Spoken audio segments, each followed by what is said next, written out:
Assalamualaikum warahmatullahi wabarakatuh. Waalaikumsalam warahmatullahi wabarakatuh. Selamat pagi semuanya, khususnya para pendengar dimanapun berada, khususnya juga buat teman-teman KPMDB Nusantara. Salam cinta dari kami KPMDB Wilayah Cirebon. Semoga tetap seduluran dimanapun kita berada ya. Semoga tetap dalam keadaan sehat, semoga tetap semangat meskipun kondisinya masih tidak memungkinkan seperti ini, tapi semoga tetap semangat, jangan sampai patah semangat gitu ya. Oke, kali ini teman-teman kita dari KPMB Wilayah Cirebon akan mencoba podcast ya dengan salah satu narasumber yang kece gitu ya, yaitu ada Bu Alifatul Arifiyati yang lahir di Brebes 16 Maret 1983. Nah, aktivitas beliau sekarang adalah sebagai manajer Islam dan Demokrasi di Fahmina Institute, gitu ya Bu. Beliau juga pernah menjadi Ketua Litbang di Keluarga Pelajar Mahasiswa Daerah Brebes KPMDB Pusat, sangat luar biasa teman-teman KPMDB. Ya, dan juga aktif di Forum Aktivis Perempuan Muda, gitu ya Bu.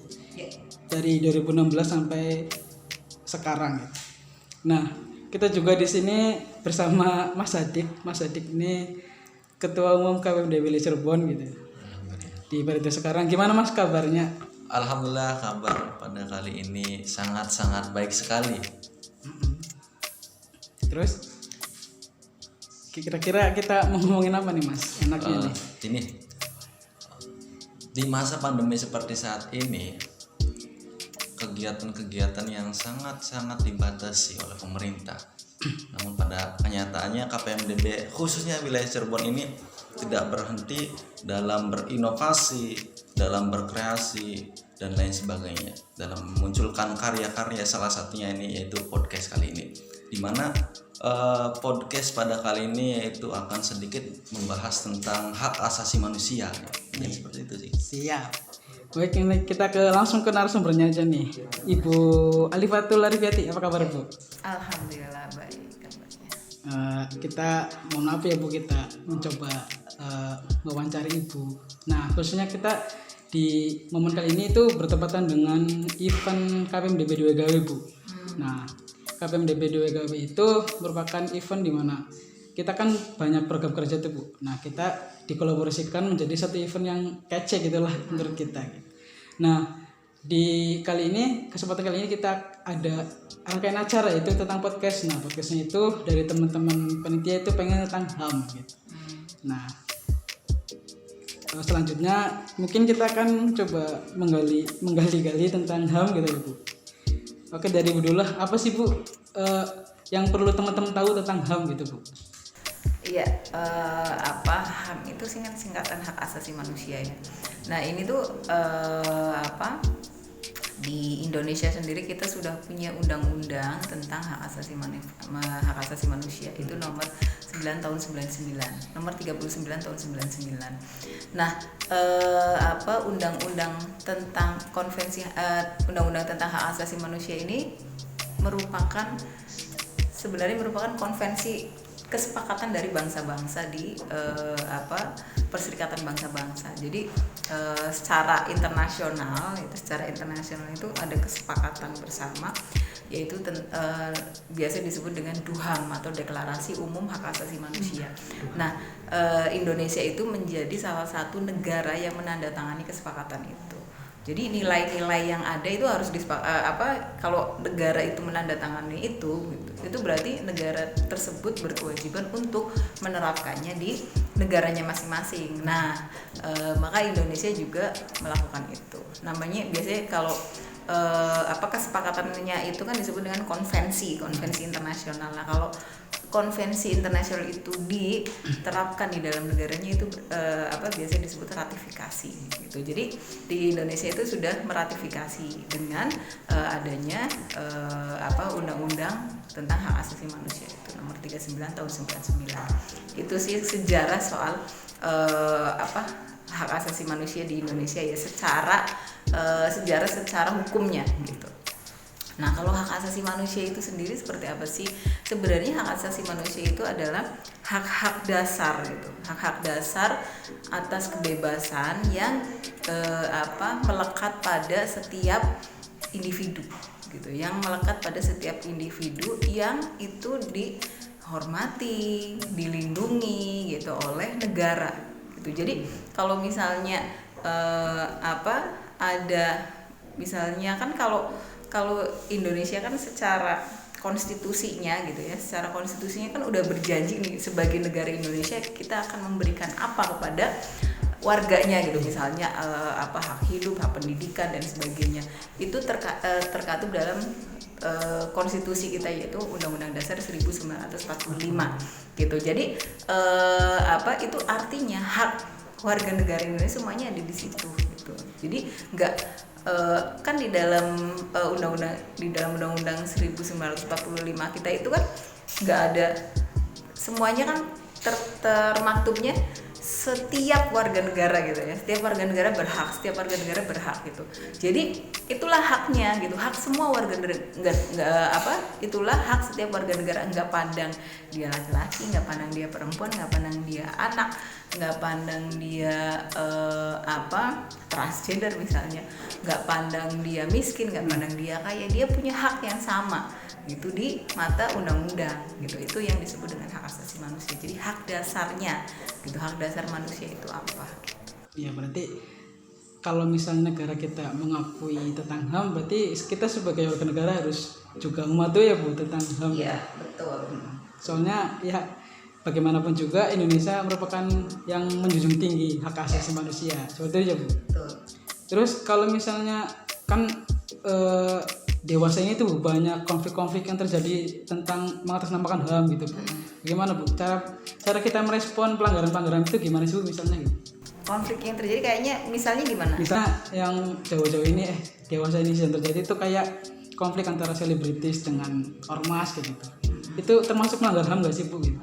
Jadi kalau HAM itu relasinya adalah antara warga negara dengan negara, gitu, warga negara dengan negara. Misalnya gini, kita tinggal di Indonesia, tapi kok kita nggak bisa sekolah. Misalnya kita udah lulus SD nih, gitu, kita udah lulus SD, tapi kita nggak bisa melanjutkan sekolah sampai SMP, gitu. Nah, kita nggak bisa melanjutkan sekolah sampai SMP tuh gimana? Kan sebenarnya kalau sistem pendidikan nasional kita itu kan pendidikan wajib belajar itu kan sampai 9 tahun gitu. Sampai 9 tahun berarti mereka berhak atas pendidikan sampai sampai 9 tahun itu. Nah, dilihat lagi kenapa dia nggak mau nggak bisa melanjutkan sekolah. Oh, ternyata dia misalnya di beberapa kasus dia dari aliran kepercayaan misalnya kalau dibebaskan ada Sabto Darmo gitu. Misalnya ada Sabto Darmo. Nah, karena dia Sabto Darmo jadi si sekolahnya nggak mau nerima gitu. Sekolahnya nggak mau nerima dia gitu, nggak mau nerima sekolahnya. Nah, itu masuk pada pelanggaran HAM karena sekolah ini itu adalah bagian dari negara gitu. Sekolah ini bagian dari, berarti negara tidak melindungi gitu. Negara tidak melindungi warganya. Harusnya apapun agamanya gitu, apapun etnisnya misalnya, apapun rasnya, ya mereka berhak gitu, karena negara udah berjanji memberikan pendidikan ke setiap warga negaranya gitu. Itu jadi relasinya itu warga negara dengan negara gitu. Jadi kalau misalnya gini ya, ada akhir-akhir ini kan misalnya demo itu terjadi bentrok antara pendemo dengan dengan aparat kepolisian. Lalu ada si aparat, dua-duanya sama-sama terluka gitu kan si aparat itu kan bagian dari negara kan. Aparat itu bagian dari negara. Jadi kalau ada warganya yang mendapatkan kekerasan dari negara, itu pelanggaran HAM.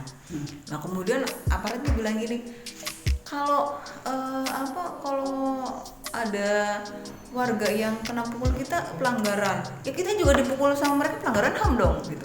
Oh, itu salah gitu. Itu bukan pelanggaran HAM, itu kekerasan, tapi bukan pelanggaran HAM, karena pelanggaran HAM itu relasinya negara dengan warga negara. Karena kan kalau HAM itu kan ada ada pemenuhan, ada penghormatan, pemenuhan dan perlindungan. Penghormatan HAM, pemenuhan HAM dan perlindungan HAM gitu. Dan yang harus melakukan 3 hal ini adalah negara. Ini kewajiban negara gitu. Jadi kalau misalnya ada warga yang mendapatkan kekerasan dari aparat pemerintah yang merupakan bagian dari pemerintah, yang pemerintah itu adalah bagian dari negara, itu adalah pelanggaran HAM gitu. Tapi kalau misalnya ada aparat yang mendapatkan kekerasan dari warga negaranya, itu bukan pelanggaran gitu, itu kekerasan. Memang dua-duanya sama-sama salah, kan dua-duanya salah karena melakukan kekerasan, tetapi konteksnya beda gitu. Dan dua-duanya ya sama-sama bisa bisa diproses ke penegakan hukum gitu. Tapi kan tentu saja kalau aparat yang melakukan kekerasan kepada warga itu akan lebih berat karena kan itu masuknya pelanggaran HAM. Kalau misalnya dulu tuh Bu, apa sih yang kasus pelanggaran HAM yang sempat terjadi di Indonesia gitu, yang kasusnya mungkin sampai meng-Indonesia gitu, nasional gitu Bu? Contohnya apa sih Bu kasus yang pelanggaran HAM? Banyak ya, Indonesia banyak kasus pelanggaran HAM, misalnya penculikan aktivis. Itu penculikan aktivis 98 itu kan salah satu pelanggaran HAM terberat. Bahkan itu kan sempat juga kalau nggak salah sempat juga ada persidangan hak asasi manusia gitu. Itu satu. Kemudian kalau ada juga soal ya sampai sekarang juga masih ada, misalnya pelanggaran HAM yang dilakukan oleh negara atas teman-teman Ahmadiyah. Itu misalnya kalau Cirebon ini kan dekat dengan Kuningan ya. Di Kuningan itu kan ada komunitas Ahmadiyah, dan teman-teman Ahmadiyah itu dari sekitar 5 tahun 2013 sampai tahun 2019 mereka tidak mendapatkan KTP elektronik, itu mereka nggak dapat gitu, dengan alasan dari pemerintah daerahnya, alasan karena mereka bukan bagian dari 5 agama gitu, 5 agama yang diakui dalam tanda kutip gitu ya, diakui oleh negara gitu. Jadi mereka tidak mendapatkan KTP dan berbagai alasan-alasan lainnya, itu masuk dalam pelanggaran HAM gitu. Itu masuk dalam pelanggaran HAM, padahal senyatanya sebenarnya itu bukan, maksudnya secara teks gitu, secara teks hukum di Indonesia ya semua warga negara itu dilindungi gitu, apapun agamanya, apapun kepercayaannya gitu. Bahkan misalnya kalau kita bilang agama, kalau ini ya agama Islam, agama Kristen, agama Hindu itu kan agama impor gitu, bisa dibilang gitu kan. Kalau agama-agama yang yang asli dari Indonesia ya agama-agama lokal, kayak misalnya Sunda Wiwitan, terus juga Sabto Darmo gitu, Penghayat, itu kan udah sejak dulu sebelum Indonesia merdeka itu kepercayaan itu udah ada gitu. Itu sih. Kalau misalnya kan kemarin-kemarin itu Bu ada kasus yang satu keluarga dibunuh oleh kelompok ekstremis gitu, yang di Sigi itu Bu, itu termasuk pelanggaran HAM apa bukan Bu? Kalau itu adalah kasus radikalisme. Itu kasus radikalisme. Jadi emang karena pemahaman gitu ya, karena pemahaman keagamaan yang berbeda, karena doktrin-doktrin atas pemahaman keagamaan satu kelompok gitu, akhirnya terjadi akhirnya orang itu terdoktrin untuk melakukan kekerasan terhadap orang lain, jadi merasa fanatik gitu, ada fanatisme terhadap kepercayaan tertentu gitu. Jadi misalnya sebenarnya kalau kita Muslim kan emang kita yakin bahwa agama kita yang paling benar gitu. Tapi kan bukan berarti kita lantas tidak menghormati agama orang lain gitu ya. Orang Kristen juga merasa agama mereka paling benar gitu. Jadi kita sama-sama dengan keyakinan gitu, dengan keyakinan kita, dengan akidah kita, tapi dengan itu kita bisa sama-sama menghormati gitu. Itu jadi itu kalau itu kasus radikalisme, karena itu kan ini ya antar kelompok, Iya. antar kelompok masyarakat gitu. Tapi kalau misalnya dari situ ternyata misal kalau misalnya ternyata ada peran serta negara nih gitu, ada peran serta pemerintah gitu di dalam kasus tersebut, ya itu bisa masukkan dalam pelanggaran HAM. Gitu. Kalau misalnya kan pemerintah cuma menyelesaikan masalahnya gitu tuh Bu. Itu maksudnya perlu nggak sih pemerintah turun tangan di kasus-kasus seperti itu? Oh iya dong, wajib. Pemerintah wajib turun tangan, karena itu kan ini kan, kalau misalnya itu tetap berlanjut ya, kalau pemerintah nggak turun tangan itu akan tetap berlanjut gitu. Itu akan tetap berlanjut, bahkan tersebar gitu. Jadi yang bisa pemerintah lakukan bukan hanya soal penegakannya gitu, bukan hanya soal penegakan hukumnya, misalnya diselesaikan kasusnya secara hukum dan sebagainya, tetapi juga pemerintah harus melakukan upaya-upaya preventifnya, upaya-upaya pencegahannya seperti apa gitu. Kenapa sih orang melakukan, kenapa sih misalnya satu kelompok melakukan kekerasan terhadap kelompok lain, kira-kira kenapa gitu? Oh itu karena pemahaman agama misalnya, oh itu karena mereka nggak punya pengalaman untuk dialog dengan orang yang berbeda gitu, berbeda kelompok, berbeda keyakinan gitu. Oh berarti yang harus dilakukan adalah memberikan media-media perjumpaan gitu dengan orang lain. Karena kan misalnya kayak misalnya contohnya saya kan muslim ya, saya muslim gitu, dari kecil juga hidupnya sama orang muslim gitu, nggak pernah bertemu dengan orang yang berbeda keyakinan, nggak pernah ketemu orang Kristen. Pokoknya selama paling nggak sampai saya SMA kayaknya saya nggak pernah tahu tuh orang Kristen tuh kayak gimana gitu ya.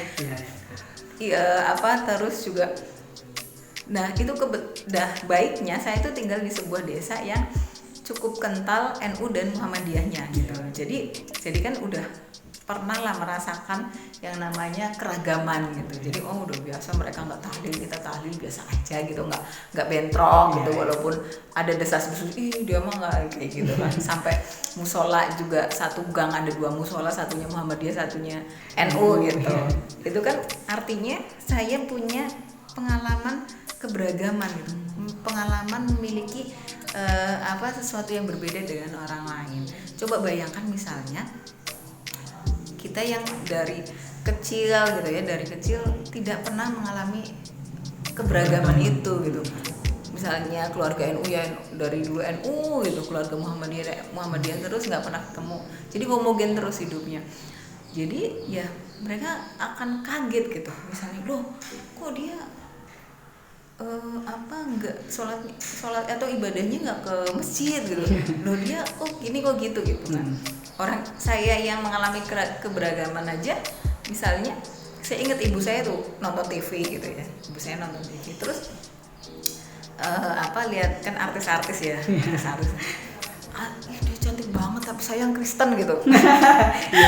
Iya kan, pernah dengar kayak gitu. Terus dalam hati, emang kenapa ya kalau Kristen?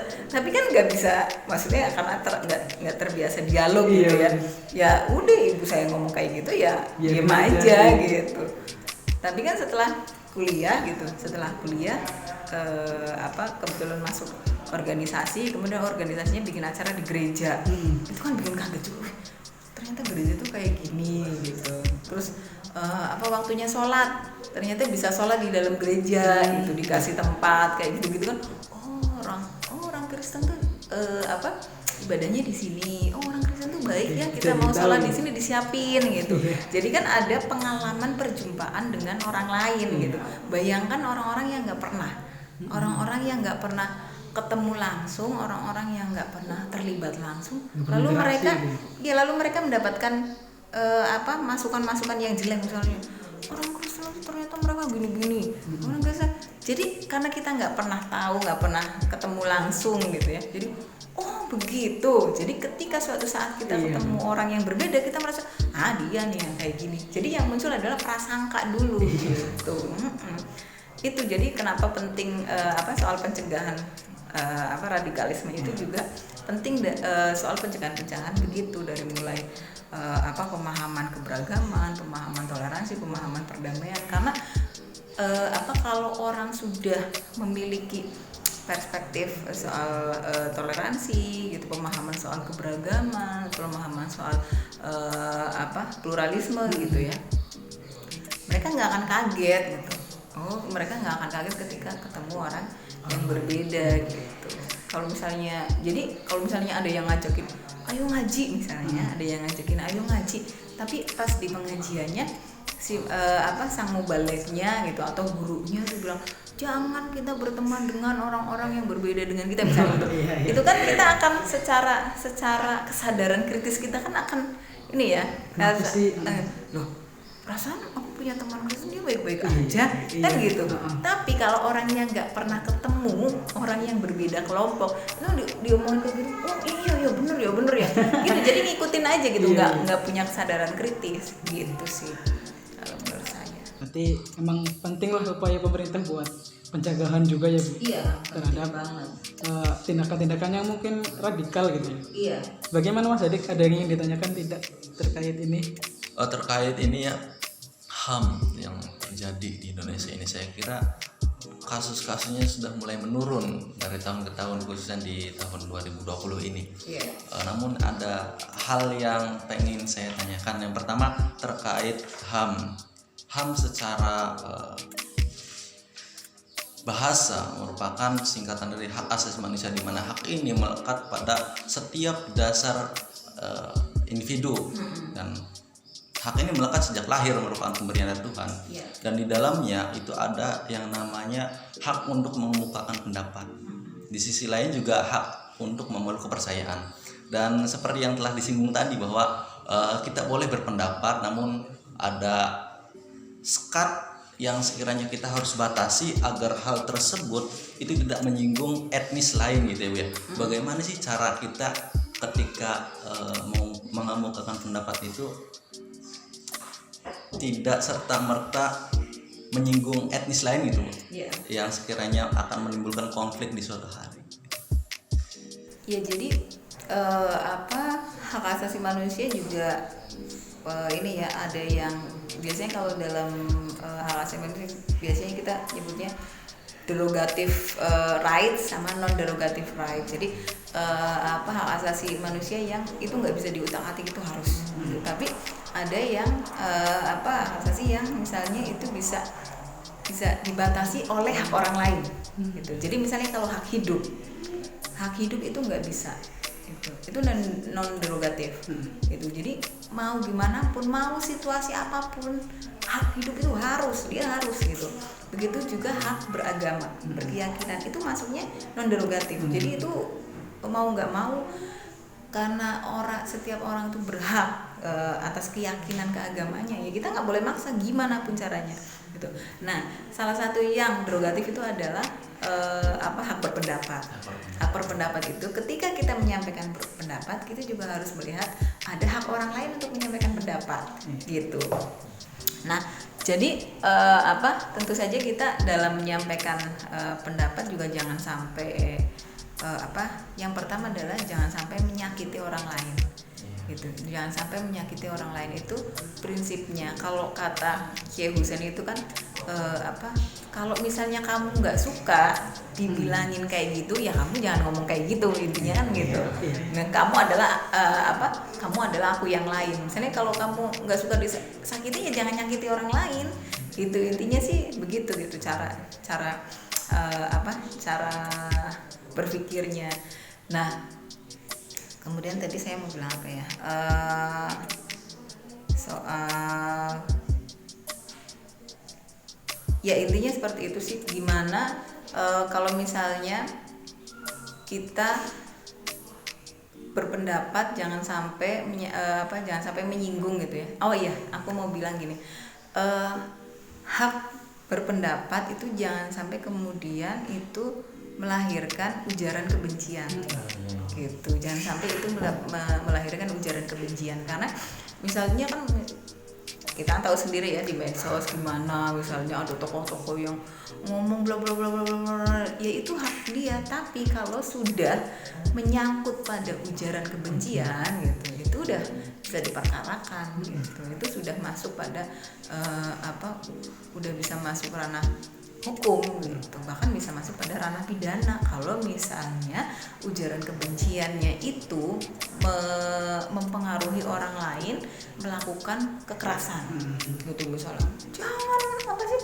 misalnya ada yang bilang Cina gitu misalnya ya orang Cina itu apa bla bla bla bla dan sebagainya, PKI dan sebagainya gitu, sehingga apa yang dia sampaikan itu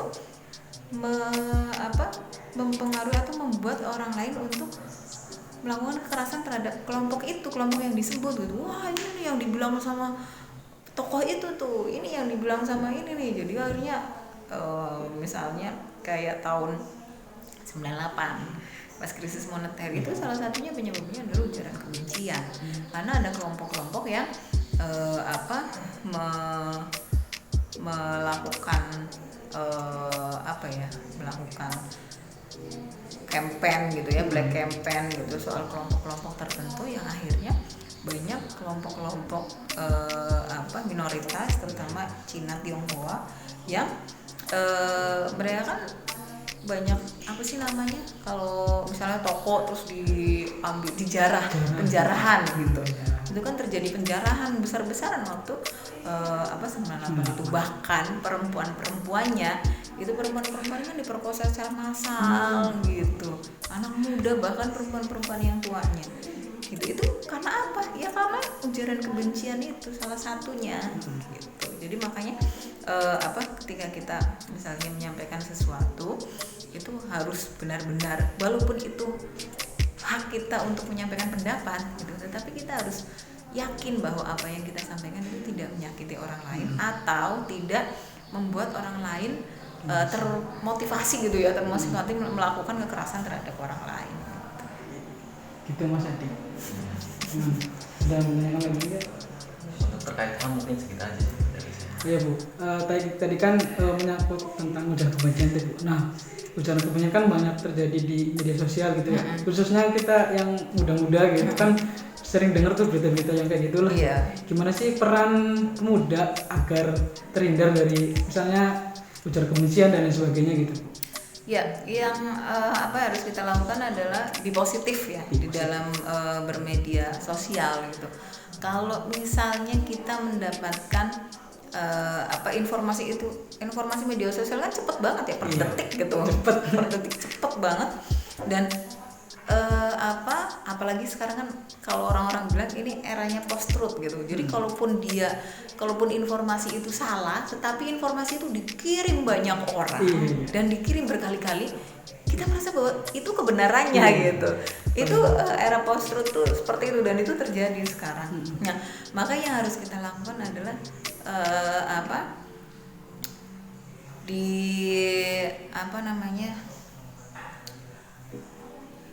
disaring gitu, difilter gitu, saring sebelum sharing. Jadi kita saring dulu informasi kita, misalnya informasi kita misalnya lewat broadcast kan banyak juga tuh sekarang kan, broadcast melalui WhatsApp grup, WhatsApp pribadi gitu.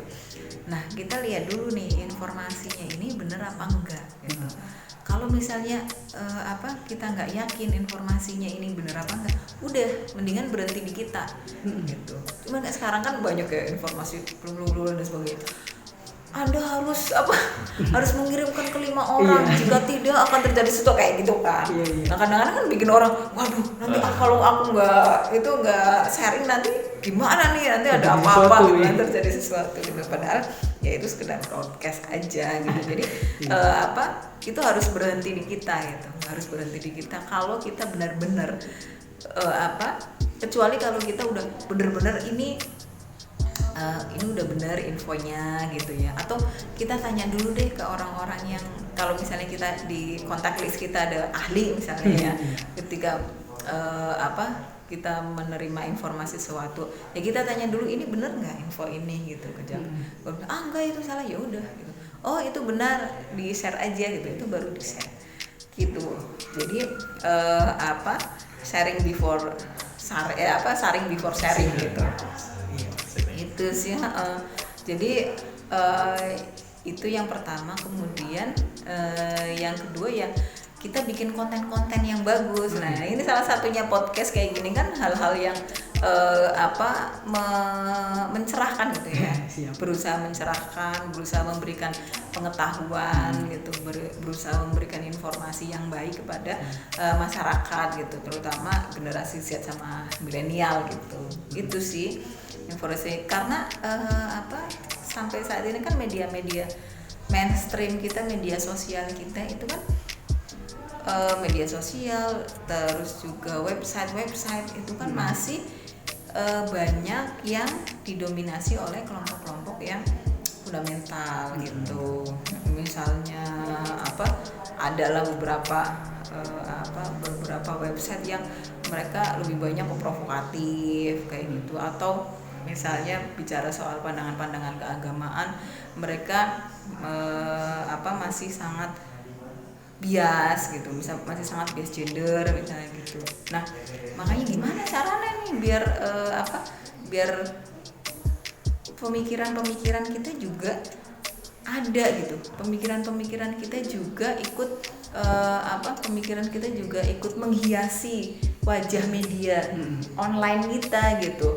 Nah itu kita harus memperbanyak hal-hal seperti ini gitu. Terutama YouTube kan sekarang itu banyak misalnya follower di YouTube atau viewers di YouTube kan lebih suka pada orang-orang yang tokoh-tokoh yang kalau ngomong provokatif gitu. Iya kan, lebih, atau kalau enggak lebih suka pada artis-artis yang ngomong kayaknya nggak ada isinya gitu.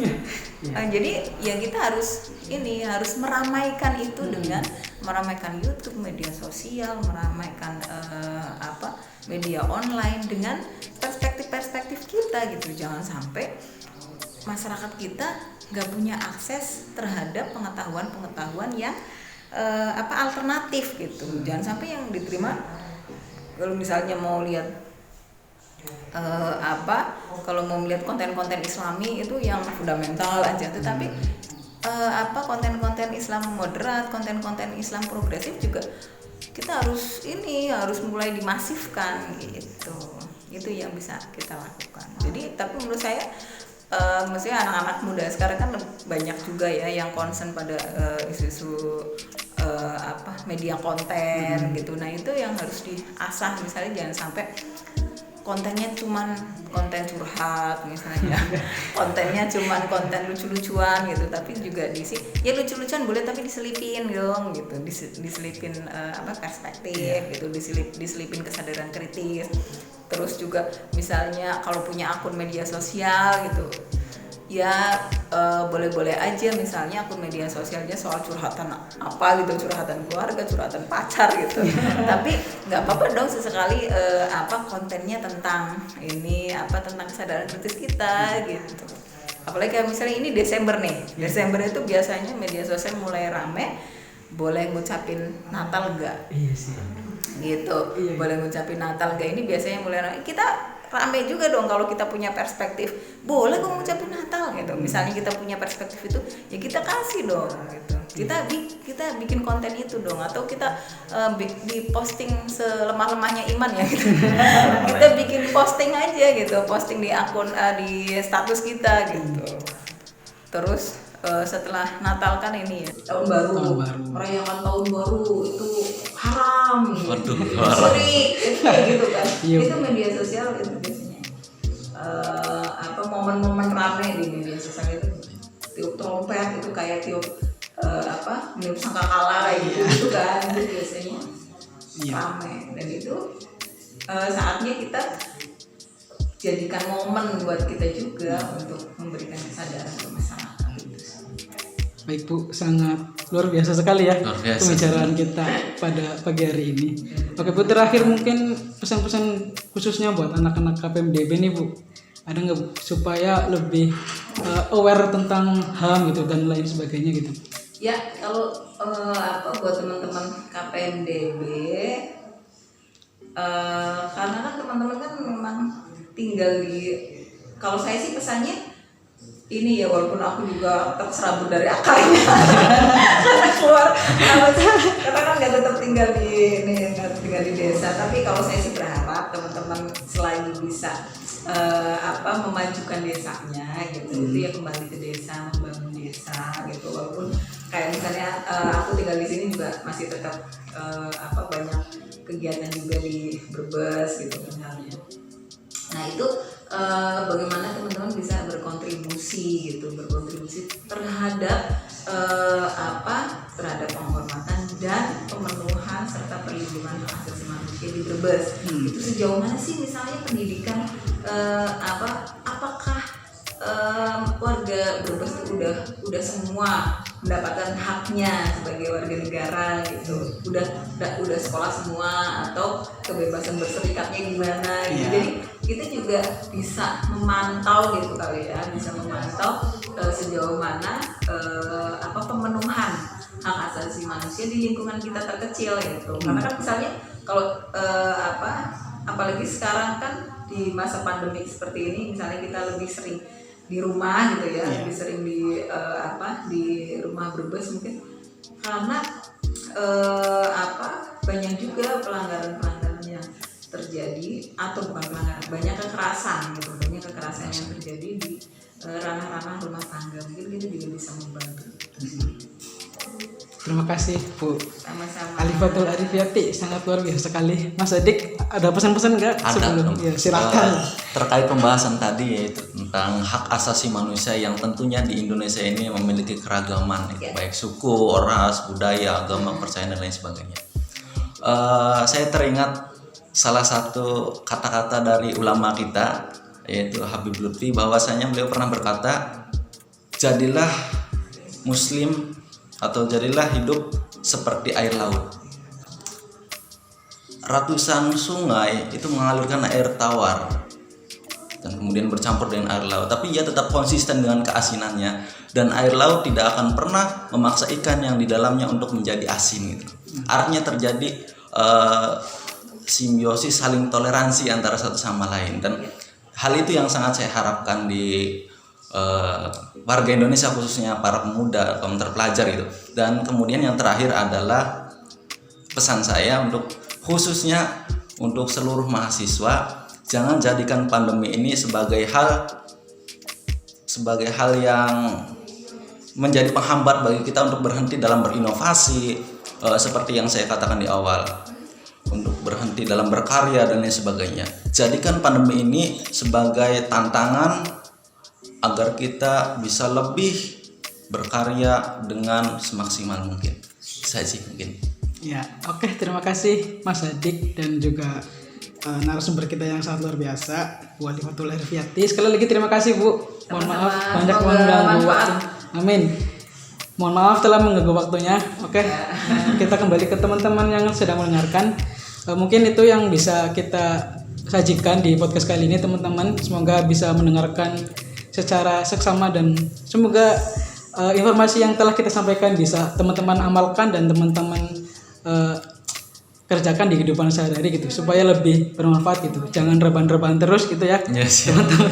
Oke, mungkin itu saja. Mungkin next podcast teman-teman bisa komen mau podcast tentang apa gitu ya, supaya kita juga bisa terus mengembangkan konten kayak gitu. Terima kasih, kurang lebihnya mohon maaf. Sekian, terima kasih Bu, terima kasih Mas Adik. Sekian, wassalamualaikum warahmatullahi wabarakatuh. Waalaikumsalam warahmatullahi wabarakatuh.